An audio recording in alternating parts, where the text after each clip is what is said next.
Behind the iron curtain at Luzira prisons alone, there are 8,300 inmates. Of these, 6,100 of them are on remand pending trial in various courts of judicature. Under incarceration, the inmates' fundamental right of the resumption of innocence has been overridden. The inmates here live in deplorable conditions as they wait the day when they will be tried.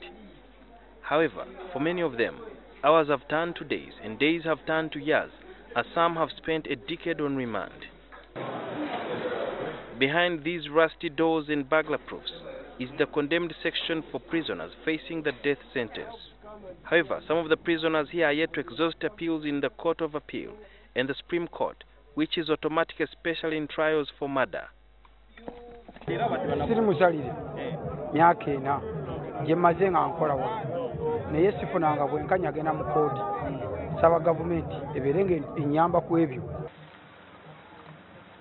Article 28 of the Constitution provides for a fair hearing, which requires that a person shall be entitled to a fair, speedy, public hearing before an independent, impartial court or tribunal established by law. Article 44 provides a right to a fair hearing amongst the non-derogable rights. According to Principal Judge Yorokamu Bamwine, the lack of funds is a major bottleneck in dispensing timely justice.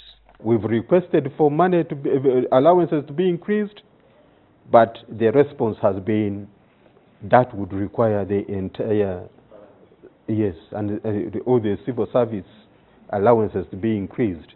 The judiciary will need to conduct 650 sessions in order to reduce case backlog. With more judges, I think we would clear more cases. But the number has remained what it has been over the years. Less than 50 High Court judges. The per diem of a judge still stands at 180,000 shillings, which is not enough to book a 3-star hotel room for one night. We are running a risk of accommodating judges in slum areas, simply because that's the amount, those are the places we can afford. Another setback, according to Justice Bamwine, is judges entertaining both civil and criminal cases.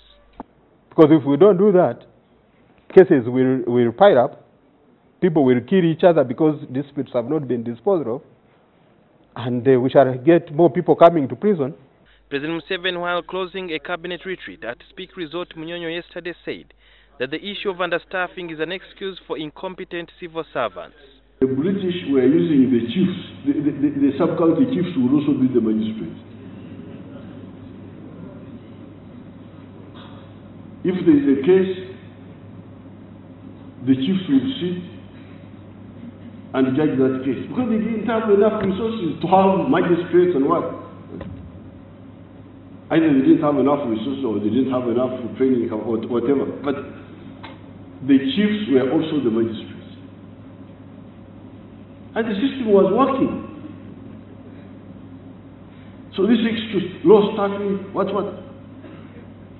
Human rights lawyer Ladislaus Rakafuzi believes Uganda could borrow a leaf from neighboring Kenya, where magistrates preside over criminal cases. Amend the law to allow magistrates hear capital offenses. It will not be the first. In Kenya it is happening. In Kenya the magistrates try murder, robbery and so on and so forth. It costs only 1 million shillings in Uganda to save an inmate from spending 10 years in jail without trial. With hundreds of billions of shillings swindled in various sectors of government, critics say that the delayed justice and also denied justice to some of the inmates is not about the issue of budget, but rather what government chooses as priority. Judiciary, NTV Weekend Edition.